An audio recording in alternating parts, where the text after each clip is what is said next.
हासिनि केरं कुरुं अरुण कांति भूमि थीमानि बगै हास्ते हापांनि बगै बेलानि देराखा केरं कुरुं अरुण कांति भूमि थीमानि बगै हाइकुत हास्ते हापांनि सामुनो कचाइ तंबायका bo haikubi tongnai borok kahamti madi mano mayani tongna abo saimaya Arun Kanti भूमि हापांनि सामुं खाइमानि लोगि थुंग्रुं बदल बाबा गाहाम हालकनो तंगो bo jesa सामुंगो याग्रिका हनके o samurokno dakti daktini pairirio omhai borok thimani bagoi hapang belaino deraka kerong kuru Arun Kanti भूमि thimani tabuk phano lukurok poito chaime tamoni hinba bo kobe tongnai borok bo jora thogoni lukurokni samo tonga aboni loge loge hapangni joto samurokbo dakti daktino pairirio kerong kurung Arun Kanti भूमि थीमानि tabuk phano lukurok poito chaime tamoni hinba bo kobe tongnai borok jora thogoni bo lukurokni samo tonga aboni loge loge hapangni joto samurokno bo dakti daktini pairirio hinai saka hasini CM Biplob Kumar Deb অরুণ কান্তি ভৌমিক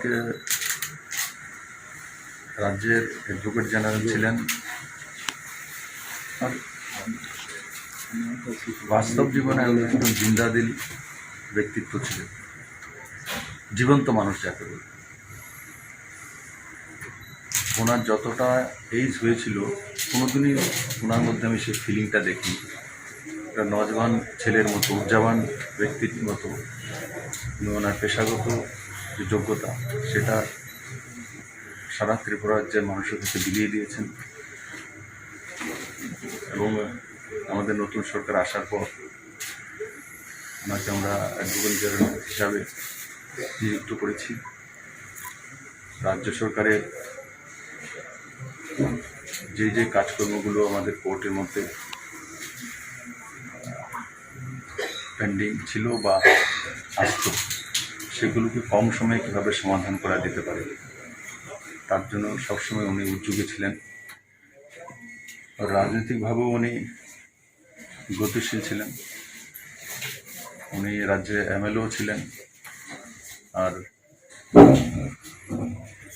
2018 আমরা কমলাসাগর থেকে ওনাকে প্রার্থী দিয়েছিলাম, তো তার আগেও উনি কমলাসাগর থেকে প্রার্থী ছিলেন। তো সব কিছু মিলিয়ে আমরা একজন ত্রিপুরার সম্পদকে খোয়ালাম আজকে দিনে। ওনার জায়গা ভরপুর করার জন্য দ্বিতীয় কোনো ব্যক্তি হবে কিনা সেটা সন্দেহ রয়েছে। আর আমি ওনার পরিবারের প্রতি সমবেদনা ব্যক্ত করছি। ওনার পত্নী আছেন, 2 ছেলে আছে।